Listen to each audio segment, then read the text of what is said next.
Hey guys, I am so excited to show you how to create this really cute bubble fruit bracelet.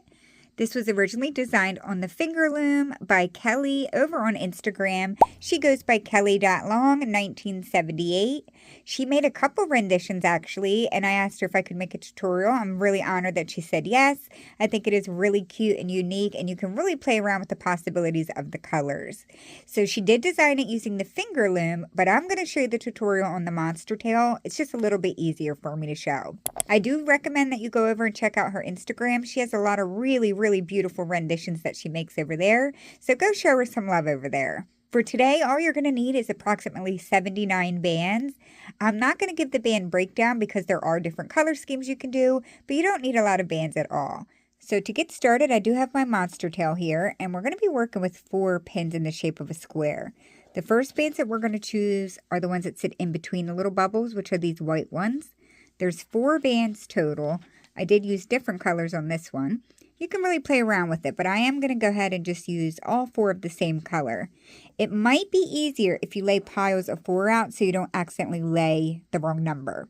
So I'm going to grab my first band out of my first pile, and I'm going to lay this straight like that. We're going to grab our hook because we do need to twist this first one on. We're going to grab the left part of the band, act like you're pulling it in between these 2 pegs, but roll your wrist forward and to the right, creating that loop. Turn it around. We're going to do the same on the other side. We're going to be grabbing this diagonal band that sits on top right here. Once again, you're going to pull this band in between the 2 pegs, but this time we're going to rotate the wrist to the left to create that loop. And this side is a lot tighter, by the way. So that is our goal right there. You're going to push that down. We have 3 bands left out of our first pile. So I'm going to grab my next one, and this time we're going to lay a square around all 4 of those pegs, like so. So now we're going to go ahead and loop the bottom band on all 4 of these pegs. You do want to do it carefully because you don't want to accidentally pop that square band off. So I did those 2. I'm going to turn it around and do these 2 on the back.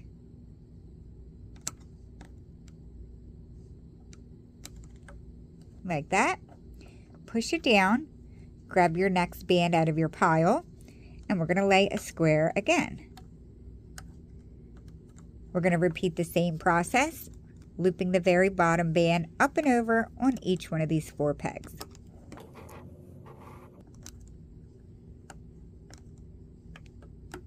So push that down, and we're going to repeat that one more time, laying our square and looping the bottom band up on all 4. You're going to see how quick it is to memorize this design. It's very easy and quick, but it's really cute.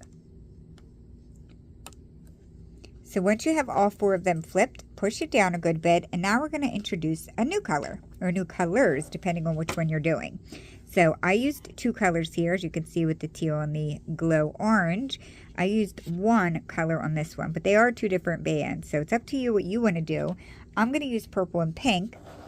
I'm going to use pink on top, and we're going to lay it horizontally across the 2 like that, and then do the same on the bottom, but I am going to use purple. We will always lay these in this fashion where they're going horizontally. The only thing you will have to pay attention to, the way that I have the pink on top, I will need to make sure that my pin dot is on the left every time I lay my pink on top so that it ends up on the correct side.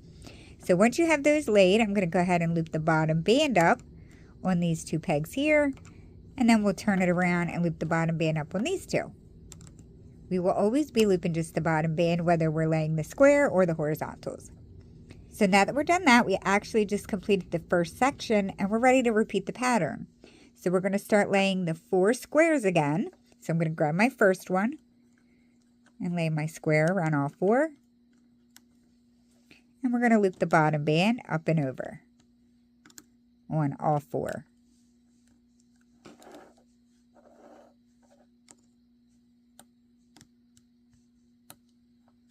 We're going to push it down and repeat this process 3 more times, laying the square and looping the bottom band.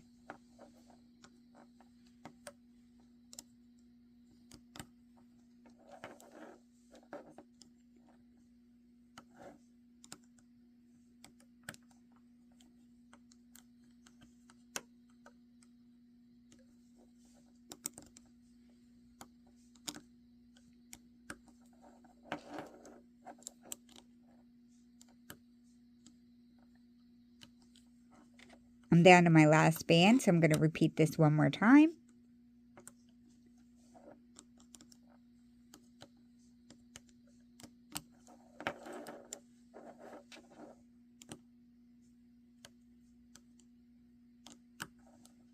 After all 4 of your bands are gone out of that pile, we're going to lay our horizontal bands again.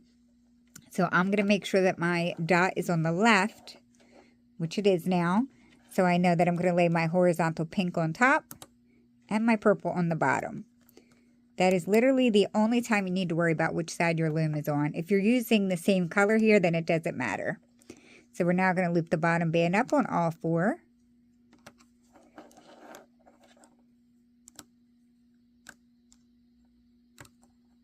And we just completed another section. And that is what we're going to keep repeating. Laying 4 squares and looping the bottom band, and laying 2 horizontals and looping the bottom band. So I'm going to start this again one more time. I just laid my first band out of my pile of 4, and I'm going to loop the bottom band up and over.